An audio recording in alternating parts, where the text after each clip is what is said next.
E aí, cinéfilos, beleza? Hoje a gente vai começar uma série de vídeos que vai explorar a filmografia de um dos maiores diretores de todos os tempos, Martin Scorsese.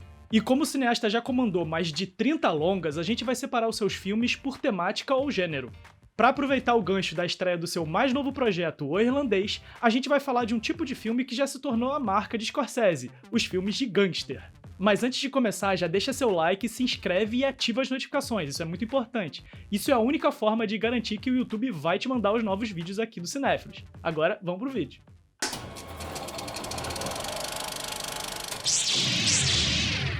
Caminhos Perigosos ou Mean Streets.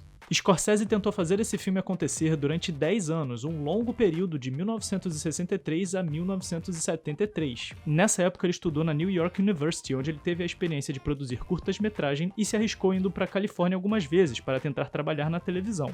Além disso, ele produziu seu primeiro longa-metragem, Quem Bate a Minha Porta, ou I Call First. Ele considera um trabalho incompleto, mesmo depois dos 3 anos que investiu para concluir o projeto. Sempre que conseguia, Martin também trabalhava como editor, principalmente de documentários. Foi nessa época, enquanto participava de um documentário sobre rock, que o produtor independente Roger Corman assistiu e gostou do seu primeiro filme. Logo, Roger o convidou para dirigir Sexy e Marginal, ou Boxcar Bertha, a sequência do seu longa Os 5 de Chicago ou Bloody Mama. Essa foi a primeira experiência de Scorsese em uma produção mais estruturada. Foi lá que ele desenvolveu a disciplina e uma forma de trabalhar profissional que o cineasta ainda não dominava. Coisas como se guiar por um cronograma e produzir diariamente com um orçamento limitado. They took it for what it was, which is a number of things, one of which was an exercise, really. To get a film made. So what eventually happened was that he pulled together the money, but I think it was $650,000, I believe. And the same people who made Boxcar Bertha, all the Roger Corman people, made Mean Streets for me. And they told me how to do it, basically. Depois de conseguir o financiamento e a equipe que precisava, Scorsese finalmente começou a realizar esse projeto tão esperado. A trama conta como Charlie, um criminoso de baixo escalão e personagem do Harvey Keitel, tenta subir nos rankings de sua organização enquanto precisa lidar com seu amigo descontrolado Johnny Boy, interpretado pelo Robert De Niro. O interessante de analisarmos a sua filmografia desde seus trabalhos mais antigos é que podemos acompanhar a construção do seu estilo. Nessa produção podemos perceber elementos clássicos dos filmes de Scorsese sendo gerados. Desde aquela época podemos ver temas que seriam abordados frequentemente e suas assinaturas estilísticas, como a iconografia católica, Not worthy to drink your blood. o submundo da máfia, Sti politicanti rompicoglioni. Raggiungono le loro posizioni solo con i ricatti. Se dovessero campare onestamente si morrebbero di fame. a narração característica, Well, look, there's not much of a difference anyway, is there? Well, is there? a metalinguagem que explora o cinema,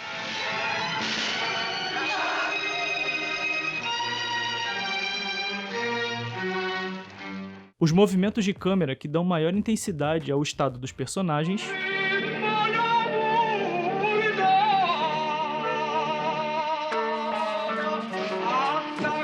e locações reais que despertam a empatia da audiência, com destaque para Nova York, é claro.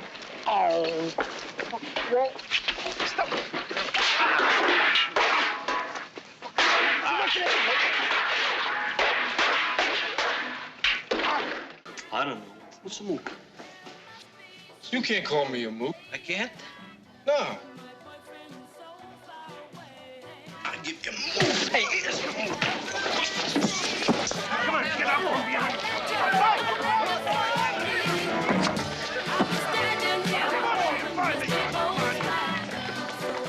Os Bons Companheiros ou Goodfellas. 17 anos depois de Caminhos Perigosos e já tendo feito filmes como Taxi Driver, Motorista de Táxi ou Taxi Driver e Touro Indomável ou Raging Bull, nós encontramos um cineasta maduro em seu estilo e que consegue a sintonia fina de imprimir exatamente o que quer da maneira que funciona. Os Bons Companheiros é um verdadeiro tributo aos filmes de gangster. Scorsese traça a linhagem desde as produções desse tipo que a Warner Bros. Lançava na década de 1920 até a Goodfellas. Em especial, o diretor cita como as maiores referências Scarface, A Vergonha de uma Nação, ou Scarface, e Inimigo Público, ou The Public Enemy, ambos da década de 1930. A homenagem reflete até na forma de pensar o elenco. A característica de cast ensemble do longa é resultado do foco narrativo que fica no contexto em que vivem os personagens. Quase um documentário, e o protagonista é o estilo de vida dos gangsters. O amor por essa temática vem do ambiente no qual o Scorsese foi criado. É fácil de perceber que a sua criação é uma das maiores fontes de inspiração de seus filmes. Elementos como o catolicismo presente em sua vida são encontrados frequentemente nas histórias. Nada surpreendente para um diretor que sempre busca a autenticidade em suas obras, o que é mais autêntico do que o lugar em que crescemos. It's very funny because I must say again, where I grew up, some of the best entertainment I had was listening to some guys on street corners tell stories. The oral tradition, and self-deprecating, funny, and some of the toughest people I've ever seen tell stories with the greatest humor about human nature. Human nature, granted, under strange circumstances, very odd, not your average circumstances, but still to get the humor out of it and to bring the humanity out of it was quite something. You forget, of course, that they're killing people or they're robbing somebody's house. Essa é a história de Henry Hill, personagem do Ray Liotta, e de como ele equilibra a vida entre o relacionamento com a sua esposa Karen, interpretada pela Lorraine Bracco, e a sua posição na máfia.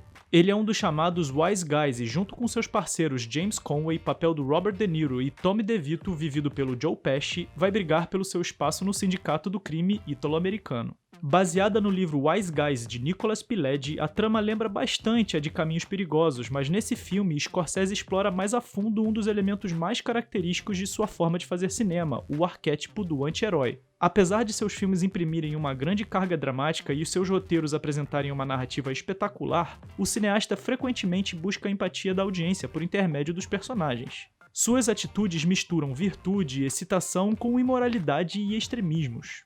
He started to touch me, he started to grab me. I told him to stop, he didn't stop. I hit him back, and then he got really angry.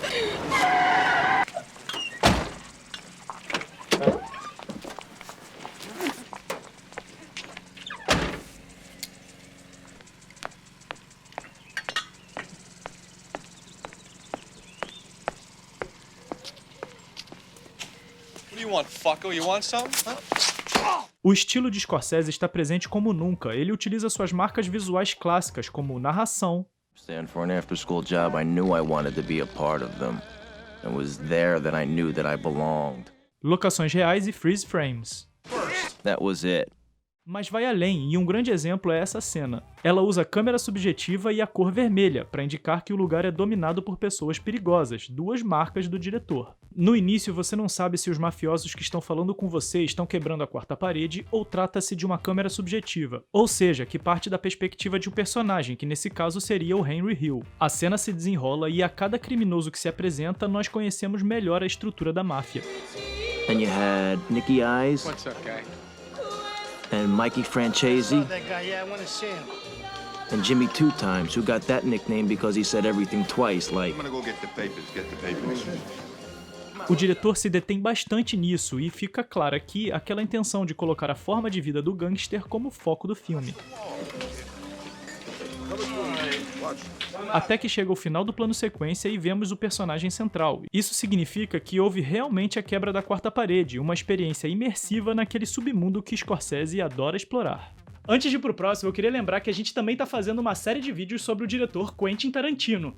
Estamos usando a teoria das trilogias para falar das obras-primas que são os filmes desse diretor. Já saiu vídeo sobre a trilogia Assalto e a trilogia Vingança ou Vingança Feminina, eu vou deixar aqui nos cards.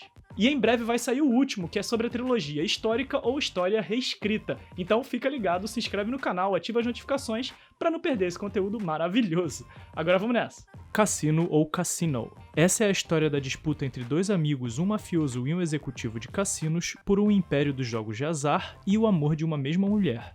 Uma trama que é um verdadeiro tratado sobre ganância, traição, dinheiro, poder e, como não podia deixar de ser, muita violência. Novamente a dupla Robert De Niro no papel do Sam e o Joe Pesci como Nick Santoro dividem as telas sob o comando de Scorsese, mas dessa vez uma coadjuvante rouba um pouco a cena. Sharon Stone, que está especialmente bem no papel de Ginger, entrou de maneira espetacular para uma tradição de mulheres fortes representadas nos filmes de Scorsese. Inclusive, esse filme rendeu à atriz a sua única indicação ao Oscar. Dos filmes que comentamos nesse vídeo, esse é um dos que menos me agrada. Não me entenda mal, ainda assim é um bom filme e eu já o assisti algumas vezes, mas a concorrência é desleal. Eu sinto que nesse projeto o diretor não arriscou muito. Talvez a comodidade, principalmente em um gênero que ele domina tão bem, tenha ficado impresso na tela. De qualquer forma, eu recomendo, principalmente para quem gosta dos filmes de máfia.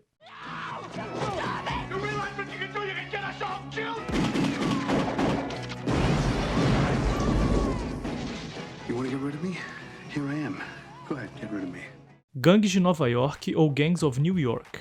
Esse é um dos meus filmes favoritos e eu tinha que incluí-lo nesse vídeo, mesmo que ele saia um pouco do padrão dos outros 4 longas. Ele tem um componente épico forte e por isso se afasta mais do resto, ligados às histórias de máfias recentes. Mas de qualquer forma ele tinha que estar aqui e é sem dúvida um dos melhores trabalhos do diretor. A trama conta a história de Amsterdam Valon, personagem do Leonardo DiCaprio, e como ele busca a vingança pela morte do pai em meio à disputa pelo território conhecido como Five Points. Falo com mais detalhes sobre o longa no perfil que fizemos do Daniel Day-Lewis, vou deixar o link aqui nos cards. Falando nisso, o elenco desse filme é sensacional. Além de ser o primeiro trabalho do diretor com DiCaprio, o filme também teve a presença de atores como Liam Neeson e Cameron Diaz.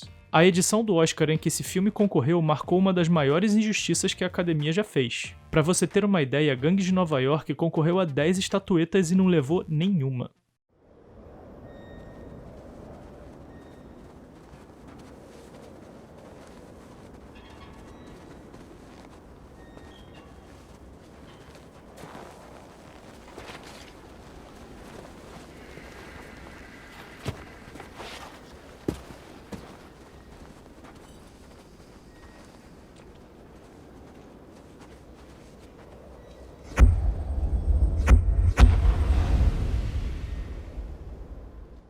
Os Infiltrados ou The Departed.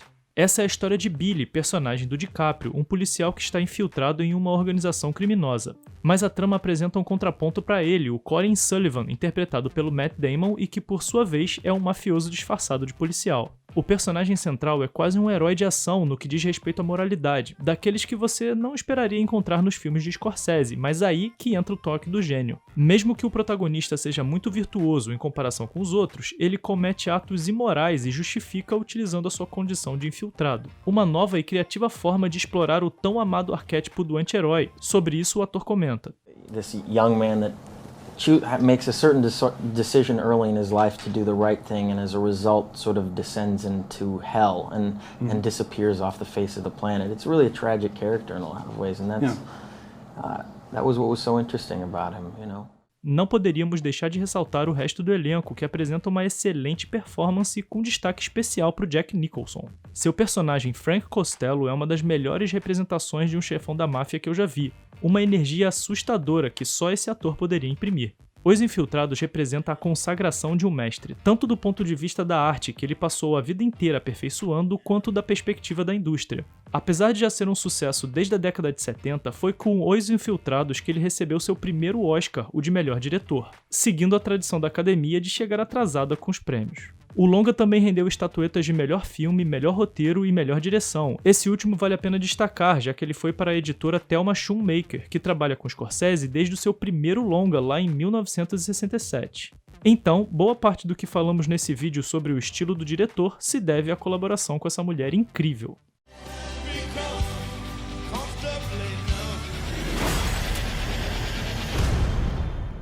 E agora acabou de estrear na Netflix o seu mais novo projeto, O Irlandês ou The Irishman, que reúne a velha gangue Robert De Niro, Al Pacino e Joe Pesci para mais uma história maravilhosa sobre o crime organizado. You want to be a part of this fight? Would you like to be a part of this history? Yes, I would. Whatever you need me to do, I'm available. Nesse vídeo começamos a entender como esse gênio da sétima arte pensa e produz filmes. Vimos como nasceu e se desenvolveu o seu estilo como cineasta. Isso envolve marcas visuais e narrativas, temas recorrentes, arquétipos amplamente explorados. Ou seja, tudo que dá identidade é um filme do Scorsese. Focamos nos seus filmes de gangsters no vídeo de hoje, mas o cineasta tem uma carreira tão versátil e extensa que ainda vamos fazer outros, que tratem de temas recorrentes em sua obra, como as cinebiografias e os thrillers psicológicos, só assim para traçarmos um panorama geral de toda a sua filmografia. Cinéfilos, o vídeo de hoje vai ficando por aqui. Não se esqueça de se inscrever no canal e ativar as notificações para não perder os próximos vídeos sobre o Martin Scorsese. É a única forma de garantir que o YouTube vai mandar esse e o resto do conteúdo que a gente produz aqui pro canal, então se garante aí. Até o próximo vídeo, tchau, tchau!